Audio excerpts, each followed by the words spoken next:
જય સિયારામ. જય સિયારામ. આપણે શ્રી શ્રી હનુમાન ચાલીસાના અર્થ ચાલે છે. તો એ હનુમાન ચાલીસાના અર્થમાં આપણે આગળ વધીએ. કાલે આપણે જોયું તું નાસે રોગ હરે સબ પીરા જપત નિરંતર હનુમત બીરા. એનો આપણે કાલે અર્થ જોયો અને આજે આપણે લેસી સંકટ તે હનુમાન છુડાવે મન ક્રમ વચન ધ્યાન જો લાવે. જો તમારા જીવનમાં કોઈ સંકટની ઘડી આવી ગઈ, એવી કોઈ ઘડી આવી ગઈ કે જે સંકટમાંથી તમે બારે નીકળી શકો એમ નથી, અતિશય જોરદાર ઘાટું સંકટ આવી ગયું, તો એ સંકટમાંથી હનુમાનજી છોડાવી દે. પણ એક શરત છે, શરત એવી છે, મન ક્રમ વચન ધ્યાન જો લાવે. મન વચન અને કર્મથી જો ધ્યાન કરશો, સંપૂર્ણપણે હનુમાનજીનો આશ્રય લઈ લેશો, તો હનુમાનજી તમને આમાંથી છોડાવી દેશે, નિશ્ચિત છોડાવી દેશે. એમાં કોઈ એટલે કોઈ શંકા નથી. અહીં લખ્યું છે મનસ્ય એકમ વચસ્ય એકમ કર્મસ્ય એકમ સો સંત. મન વચન કર્મથી એક રીએ એનું નામ સંત, અને મનસ્ય અન્યમ વચસ્ય અન્યમ ને કર્મસ્ય અન્યમ. મન વચન કર્મથી જે અન્ય રીએ છે, મતલબ કે કાંઈક ને કરે કાંઈક, તો એ સંત નથી, ઈ લોફર છે, દુરાત્મા છે, એમ આપણે કહી શકીએ. એટલે હનુમાનજી તો સંકટમાંથી છોડાવવા માટે તૈયાર છે જ, પણ અહીંયા શરત એટલી મૂકી દીધી છે, મન ક્રમ વચન ધ્યાન જો લાવે. મન વચન અને કર્મથી જો તમે હનુમાનજી મહારાજનું ધ્યાન કરશો, તો બધા સંકટમાંથી હનુમાનજી છોડાવી દેશે, નિશ્ચિત રૂપે છોડાવી દેશે. એમાં કોઈ એટલે કોઈ પણ પ્રકારની શંકા નથી. આવી વસ્તુ છે. એટલે ભગવાનનું ભજન ભાઈ મન કર્મ વચનથી થાય તો વધારે સારું. મન કર્મ વચનથી થાય તો બધાયમાંથી ભગવાન છોડાવે છે. બાકી તમે શ્રદ્ધા અવળી સવળી રાખો અને તમારું ધ્યાન ન થાય ને કામ ન થાય, તો પછી તમારે ભગવાનને દોષ દેવો નકામ. ભગવાન સમર્પણ તો માગે છે, સમર્પણ તો નિશ્ચિત કરવું પડે છે, એમાં કોઈ એટલે કોઈ શંકા નથી. પછી જ બાકી બધી વાતો પ્રગટ થાય છે. એટલે કોઈ પણ સંકટ આવી જાય તો એમાં હનુમાનજીનું મન ક્રમ વચનથી ધ્યાન કરવું, તો હનુમાનજી એ સંકટમાંથી છોડાવી દેશે, એમાં કોઈ શંકા નથી. પછી કહે છે સબ પર રામ તપસ્વી રાજા તિનકે કાજ સકલ તુમ સાજા. રામને અહીંયા તપસ્વી રાજા કીધા, કે સબ પર રામ તપસ્વી રાજા. કારણ કે દશરથે એને 14 વર્ષનો વનવાસ આપ્યો, એટલે કે વનનું રાજ્ય આપ્યું, તપસ્યાનું રાજ્ય આપ્યું. એટલે એમને તપસ્યા કરી રામજીએ, અને વનના રાજા બન્યા રામજી. તો વનના રાજા બન્યા, તો જો અયોધ્યાના રાજા હોત તો ચારેય ભાઈઓ એની સેવા કર, પણ વનના રાજા બન્યા અને વનની અંદર ચારેય ભાઈઓ હાજર નહોતા, એટલા માટે બધાય કામ કોને કર્યા? હનુમાનજીએ કર્યા. તિનકે કાજ સકલ તુમ સાજા. રામ વનના રાજા છે અને હનુમાનજી એના મંત્રી છે, અને હનુમાનજીએ એના બધાય કામ પૂરા કર્યા, બધાય કામ સફળ કર્યા. એમાં કોઈ એટલે કોઈ પણ પ્રકારની શંકા નથી. આવી વસ્તુ છે. તો કહેવાનો ભાવ શું છે કે હનુમાનજી ન હોત તો જંગલના રામના ઘણા બધા કામ અટકી પડત. કારણ કે લખનલાલજી પણ જે કામ ન કરી શક્યા એ બધા કામ હનુમાનજી મહારાજે કર્યા. દાખલા કે સીતાની શોધ કરવા માટે 100 યોજન સમુદ્ર ઉલ્લંઘી ગયા, લક્ષ્મણ થોડા કરી શકવાના હતા. હાલાકી શેષનાગનો અવતાર છે, પણ તો લીલા દ્રષ્ટિથી જોઈએ તો હનુમાનજીએ ઘણા એવા કામ કર્યા કે જે લખનલાલજીથી પણ થઈ શકે એમ નહોતા. એટલે કહેવામાં આવ્યું છે કે હનુમાનજીએ રામના બધાય કાર્ય કર્યા. પછી કહે છે ઓર મનોરથ જો કોઈ લાવે સોઈ અમિત જીવન ફલ પાવે. અને જે કાંઈ તમે મનોરથ કરો છો હનુમાનજી પાસે, ધનનો, પુત્રનો, યશનો, ધર્મ અર્થ કામ મોક્ષ, જે કાંઈ હનુમાનજી પાસે કોઈ પણ પ્રકારનો મનોરથ કરો છો, તો એ મનોરથ હનુમાનજી પૂરું કરે છે, અવશ્ય પૂરું કરે છે. અને જે કોઈ કામના નથી કરતા, જે નિષ્કામ ભાવે હનુમાનજીની આરાધના કરે છે, એને સોઈ અમિત જીવન ફલ પાવે. તો એને અમિત, જે મપાય નહીં એવું જીવનનું અમિત ફલ મળે છે. તો કે ભાઈ આ જીવનનું અમિત ફલ શું છે? તો કે ભગવાનની ભક્તિ. ભગવાનની ભક્તિથી મોટું જીવનનું અમિત ફળ બીજું એકેય નથી. એ ભગવાનની ભક્તિ રૂપી અમિત ફળ કેવળ અને કેવળ હનુમાનજીની કૃપાથી જીવને મળી જાય છે. નિશ્ચિત રૂપે મળે છે. એમાં કોઈ એટલે કોઈ પણ પ્રકારની શંકા નથી. આવી વસ્તુ છે.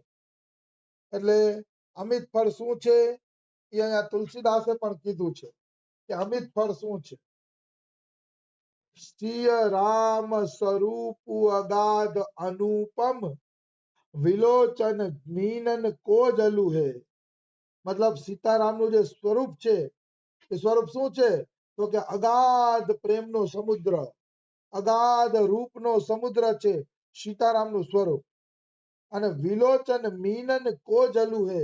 અને મારું મન એની સુંદરતા રૂપી સાગરમાં મછલી બની ગયું છે. તુલસીદાસ એમ કહે છે. જેમ મછલી પાણી વગર જીવી ન શકે, એમ તુલસીદાસ કે સીતારામનું જે સ્વરૂપ છે, જે સુંદરતા છે, જે મનોહરતા છે, એ મનોહરતામાં મારું મન મછલી બનીને એનું ચિંતન કરે છે. મછલી બનીને એના ચિંતનમાં લાગેલું છે. સિય રામ સ્વરૂપ અગાધ અનુપ વિલોચન મીનન કો જલુ હે. શ્રુતિ રામ કથા મુખ રામ નામ ये पुनि राम ही को थलु है. મતલબ મારા કાન સતત રામ કથા સાંભળે છે. મુખ રામ કો નામ, મુખ સતત રામના નામનો જપ કરે છે. અને હિય, હિય એટલે હૃદય, હિય પુનિ રામ હી કો થલુ હે. અને હૃદયમાં રામ સિવાય બીજા કોઈને સ્થાન નથી.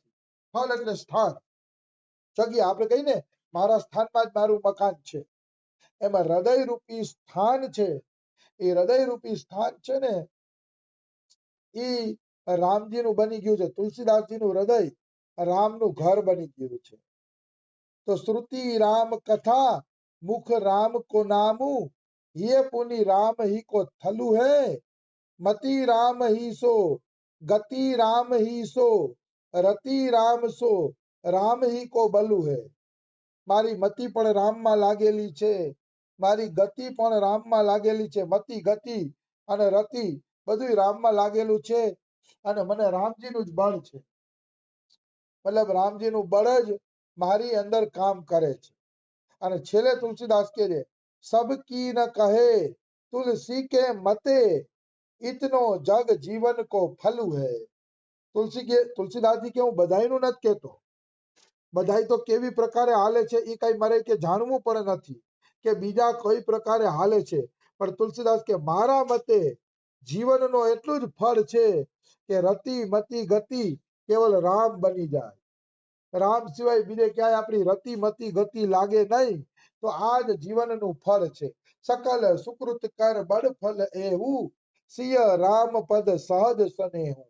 જેટલા સુકૃત્ય છે આપણા, એ સુકૃત્યનું મોટામાં મોટું ફળ એ છે કે આપણો સીતારામના ચરણ કમળની અંદર પ્રેમ થઈ જાય. બસ એનાથી મોટું ફળ બીજું એકેય નથી આ સંસારની અંદર. ભગવાનના ચરણ કમળમાં આસક્તિ થાવી, ભગવાનના ચરણ કમળમાં પ્રેમ થાવો, એનાથી મોટું સાધન, મોટું ભજન એકેય નથી. ભગવાન મીઠા લાગવા જોઈએ, ભગવાનની મીઠી મધુરી યાદ આપણા હૃદયની અંદર બનેલી હોવી જોઈએ. તો બસ એનાથી આગળ પછી બીજું કાંઈ નથી. નિશ્ચિત એનાથી આગળ બીજું કાંઈ છે નહીં. તો સોઈ અમિત જીવન ફલ પાવે. જીવન ફલ શું છે? રામની ભક્તિ, રામની કથા શ્રવણ, રામના નામનો જપ, એ જ જીવનનું ફળ છે. હનુમાનજીના મતે, તુલસીદાસજીના મતે. પછી કહે છે, ચારો જુગ પર તાપ તુમ્હારા હે પ્રસિદ્ધ જગત ઉજિયારા.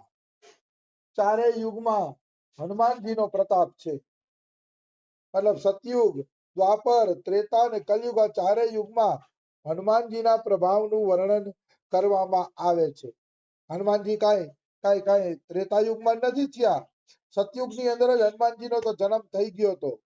રામ હતા ત્યારે હનુમાનજી હતા. પણ એ જંગલમાં રહેતા હતા હનુમાનજી. તો હનુમાનજી ચારેય યુગમાં પોતાનો પ્રભાવ રાખે છે. સતયુગમાં પણ એ સૂર્યને સફરજન માનીને ખાઈ ગયા હતા, ત્યારે સતયુગમાં પણ એનો એવો પ્રભાવ હતો. ત્રેતાયુગમાં તો રામની સેવા કરીને પોતાનો પ્રભાવ દેખાડ્યો જ. દ્વાપર યુગમાં પણ કૃષ્ણનું કામ કરવા આવે છે. કૃષ્ણ જ્યારે જ્યારે કોઈને અહંકાર આવતું ને ત્યારે એને તોડવા માટે હનુમાનજીને બોલાવતા. અને કળિયુગમાં તો ભાઈ ઠેક ઠેકાણે હનુમાનજીના દેરા છે. અત્યારે તો હનુમાનજીની ભક્તિ પુષ્કળ ફલી ફાયેલી છે, કારણ કે ઠેક ઠેકાણે હનુમાનજીના દેરા છે. અને હનુમાનજીની આ હનુમાન ચાલીસાના એના પાઠ ને એવું ખૂબ થાય છે. એટલે ચારેય યુગમાં હનુમાનજીનો પ્રભાવ એવો ને એવો જ છે. હે પ્રસિદ્ધ જગત ઉજિયારા. અને હનુમાનજીનો પ્રતાપ એવો છે કે એ પ્રતાપને ગાય છે તો આખું જગત ઉજળું થઈ ગયું છે.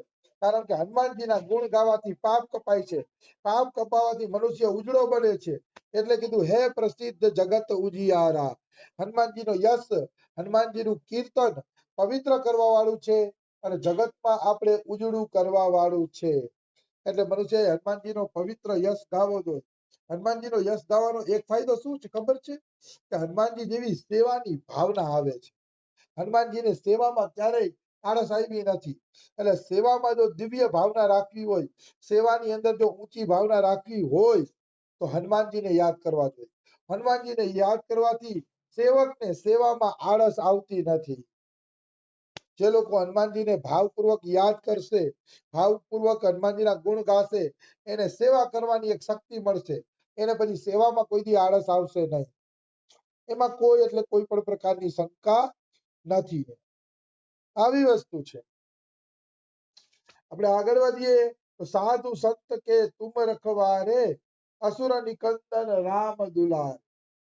હવે આ સાધુ સંત કે તુમ રખવાલે, તો એ સાધુ અને સંત બે શબ્દ પ્રયોગ કર્યા. તો આ બે શબ્દ પ્રયોગ કરવાનો અર્થ શું છે? સાધુ ને સંત તો એક જ છે. તો સાધુ સંત કે તુમ રખવાલે એમ કેમ કીધું?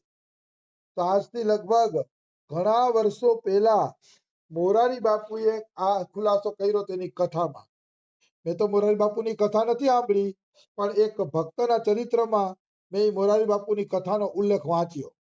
મોરારી બાપુએ ખુલાસો કર્યો છે અહીંયા સાધુ અને સંત બે શબ્દ એટલા માટે વાપર્યા છે કે જે ભગવાનનું ભજન કરે છે એ છે બધા સાધુ, બરોબર. અને સંત એને ભગવાન જેનું ભજન કરે છે, ભગવાન જેને યાદ કરે છે, ભગવાન જેની મદદ માટે હંમેશા તત્પર્ય છે, એને કહેવાય સંત. તો સાધુ સંત કે તુમ રખવાલે, એટલે ભગવાન સાધકોનું રક્ષણ કરે છે અને સિદ્ધ મહાપુરુષોનું પણ રક્ષણ કરે છે. એટલે કીધું સાધુ સંત કે તુમ રખવાલે. સાધુ ને સંત બેયનું હનુમાનજી રક્ષા કરે છે. એટલે એમ નહીં માનવાનું કે આપણે સાધક છીએ તો શું હનુમાનજી આપણી રક્ષા કરશે? આપણો હજી પૂરો વિશ્વાસ નથી તો શું હનુમાનજી રક્ષા કરશે? એવું કઈ વિચારવાની જરૂર નથી. હનુમાનજી સાધુ સંત બધાયની રક્ષા કરે છે. ખાલી હનુમાનજીનો નામનો ભગત હશે તોય હનુમાનજી એની રક્ષા કરશે નિશ્ચિત રૂપે. એટલે કીધું સાધુ સંત કે તુમ રખવારે, અસુર નિકંદન રામ દુલારે. હનુમાનજી અસુરોનો વધ કરવા વાળા છે. અસુરોને વધ કરીને સાધુ સંતોની રક્ષા કરે છે. મતલબ અસુરોનો વધ અહીંયા કઈ સાધુ સંતની રક્ષા કેવલ અસુરોના વધથી જ નથી થતી. માનો આપણે સંકટમાં આવી ગયા, મુસીબતમાં આવી ગયા, કોઈ આપણી હારે ખોટી દુશ્મની કરે છે, આપણે કોઈ હારે દુશ્મની નથી કરતા તોય કોઈ આપણી હારે ખોટી દુશ્મની કરે છે, આ બધાય આપણા ઉપર જે સંકટો આવે છે એ અસુરોના જ સંકટો છે. અને એ અસુરોના સંકટો હનુમાનજી દૂર કરે છે અને આપણી રક્ષા કરે છે. એટલે કીધું સાધુ સંત કે તુમ રખવાલે. એકવાર તમે હનુમાનજીની શરણમાં જઈને સાધુ બનો તો ખરા, સાચા ખોટા ગમે એવા સાધુ બનો તો ખરા. પછી તમને ખબર પડશે કે હનુમાનજી ભક્તોને કેટલો પ્રેમ કરે છે અને એની રક્ષા કરે છે. રામજીના કોઈ નામના ભક્ત હોય તો હનુમાનજી એની રક્ષા કરે છે. તો સમય થઈ ગયો છે, બીજું આપણે કાલે લઈ લેશી. રાધે રાધે, જય સિયા રામ.